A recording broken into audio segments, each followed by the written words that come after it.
Swanandi madam, तू हे हे हे काय चाललंय तुमचं? तुम्ही का करताय हे सगळं? हो असंच. असंच? अहो तुम्ही हे सगळं स्टाफ कडनं करून घेणार होतात ना? स्टाफच्या डोक्यावर काही कमी कामं आहेत का? त्यात ही सगळी ऍडिशनल कामं, म्हणून म्हटलं मीच करून टाकते. आणि तसं झालंच आहे की आता. अहो पण हे सगळं करायला केवढी ताकद लागते. तुम्ही हे खाली ठेवा, बघू मी करतो सगळं आता. हो का? तुम्ही का कराल? नाही नाही, तुम्ही नाही करायचं.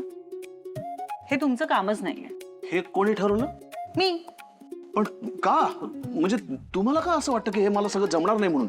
तसं नाही, म्हणजे तुम्ही आता दमून आलायत. मग तुम्ही सुद्धा दमून आलात ना घरी? द्या इकडे. अहो नको प्लीज. अहो काय करताय? मला सवय कामाची जशी तुम्हाला सवय आहे. द्या इकडे. पण तुमचं वय वाढलंय. अहो वयाचा काय संबंध आहे इथे स्वानंदी मॅडम? लग्नात नवरा बायको इक्वल असतात, इक्वल. संसार दोघांचा असतो, घर दोघांचं असतं, काम दोघांची असतात. अहो पण मी तुम्हाला एकट्याला करू देणार नाही. या सगळ्या लोडनी तुम्ही आजारी पडाल, दुखायला लागेल तुमचं अंग.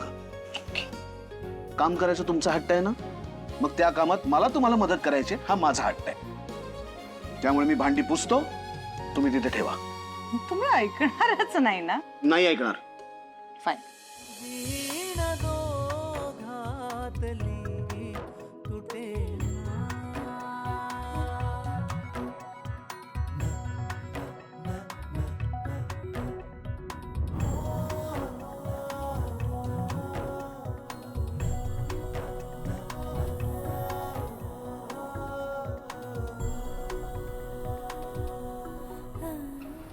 काही कळतच नाही. I am really sorry मोमेनला.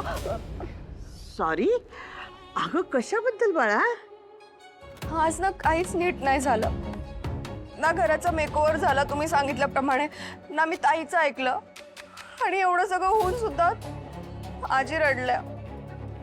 सगळं स्पॉइल झालं. आजचा दिवस व्हेरी बॅड इट वॉज. किती भोळी आहेस तू. स्वानंदी तुला इतका त्रास देते तरी तरी तू तिच्याबद्दल किती चांगलं बोलतेस. इतकं भाबडं पण असू नये ग बाळा. पण आज ताईचं राईट होतं. कसलं डोमलाचं राईट? अगं तिला माहितीच होतं एवढा मोठा तमाशा होणार आहे. आईना वाईट वाटेल हे पण तिला माहिती होतं. रिअली? हो. अगं तिला तुझी बिलकुल काळजी नाहीये. मला सांग, तिला तुझी काळजी असती तर ती तुझ्याशी प्रेमाने बोलली नसती? असं अंगावर सगळ्यांसमोर वस्कन ओरडली असती? You are right. मला तर वाटतंय ना तिला बरं वाटत असणार. का? कारण परत एकदा तुला खाली पडून ती स्वतः किती आदर्श सून आहे हे सगळ्यांसमोर दाखवायचा चान्स मिळाला ना तिला. तिला हिरोईन बनायचा चान्स मिळाला नाही का? परत तिला दिखावा करता आला की कशी तिला या घराची चिंता आहे, ती कशी या घराबद्दल सगळ्यांचा विचार करते. आणि तुला तर काहीच नाही, तू कोणाचाच विचार करत नाहीस हे तिला दाखवायला मिळालं की नाही? पण तुला काहीच कळत नाही असं दाखवते ती. पण मला कळतं ना. कळतं ग माझ्या सोनूल्या.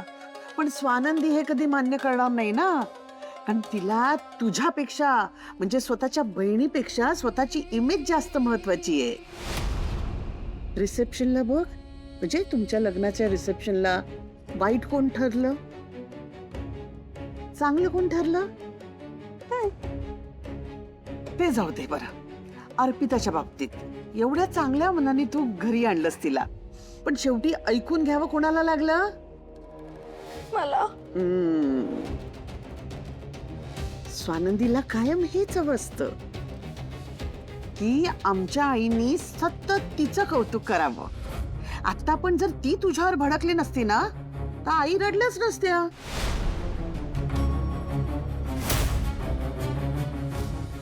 यू आर राईट मोमेनला. मी या अँगलनी विचारच नाही केला. अगं तशी हुशार आहे ती. तिला सगळ्यांचे वीक पॉइंट्स माहिती असतात ना, त्यानुसार ती वागते. बघ ना, सगळ्यांच्या नजरेत ती हिरोईन आणि तुला, माझ्या सुशला, तुला विलन बनवून टाकलंय. नाही नाही मोमेनला, मला नाही बनायचंय विलन.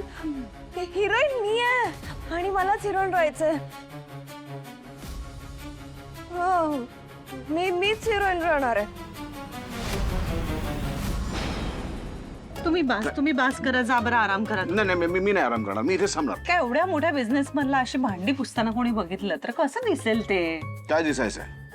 आणि बिझनेसमॅननी घरातली कामं करू नयेत असं कुठे लिहिलंय? तुम्ही नोकरी करता तरी सुद्धा घरातलं काम करता, तसंच मी सुद्धा करतो. मी नोकरी करायचे तरी मी घरातलं काम करायचंय, तुम्ही कधीच नाही करायचात म्हणून मी म्हंटल. इतकी वर्ष तुम्ही नव्हतात ना. एक्झॅक्टली, म्हणजे तुम्ही माझ्यामुळे काम करताय ना. नको, तुम्ही आराम करावं जाऊन. नाही नाही मी नाही आराम करणार, मला एकट्याने आराम करायचा कंटाळा येतो, मला खूप बोर होतो. त्याच्यापेक्षा मी तुमच्या बरोबर काम करतो. जिथे तुम्ही तिथे मी. काय हट्टीपणा आहे हा. हो आहे हट्टीपणा. अहो पण मग कुणी आता बघितलं तुम्हाला तर. अहो, बघू दे, त्यांना कळेल की संसार कसा असतो, नवरा बायकोचं नातं कसं असतं, कळेल त्यांना सुद्धा. आणि फक्त स्वतःची इमेज सांभाळायची म्हणून अशी कर्तव्याकडे पाठ फिरवायची नसते स्वानंदी मॅडम.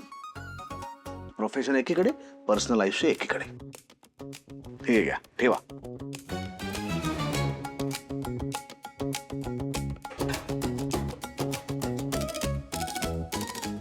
चला झालं, पटपट झालं. अहो आता तुमची आराम करायची वेळ, तुमचे काम करून झालेले आहेत सगळे. अहो मी हे सगळं मितालीला सांगतो, हे सगळं स्टाफ कडनंच करून घेणार आहे, मी करत बसणार नाहीये. नाही पण तुम्ही पुढे व्हा, मी आलोच. ओके, आराम करा. बरं. आणि काळजी करू नका, ही राहिलेली सगळी कामं मी स्टाफ कडनं करून घेणार आहे. ओके, जा तुम्ही, मी आलो. जा. हट्टी आहात. मिताली, मिताली ही सगळी भांडी जिथनं काढलीस तिकडे परत लावून ठेव. आणि परत आज जसं झालं ना तसं होता कामा नये. हो सर.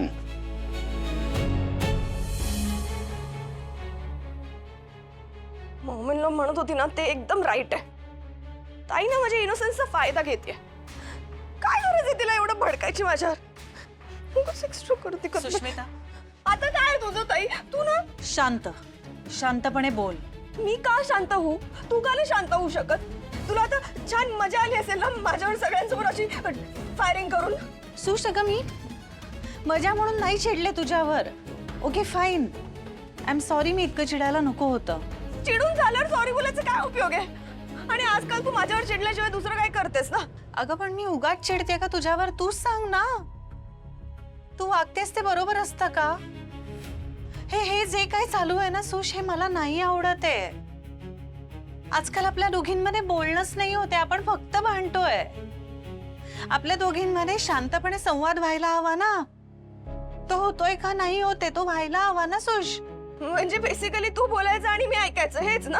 अगं नाही सुश, पण काही बाबतींमध्ये तुझ्यापेक्षा थोडासा जास्त अनुभव मला आहे, हे तर मान्य करशील का?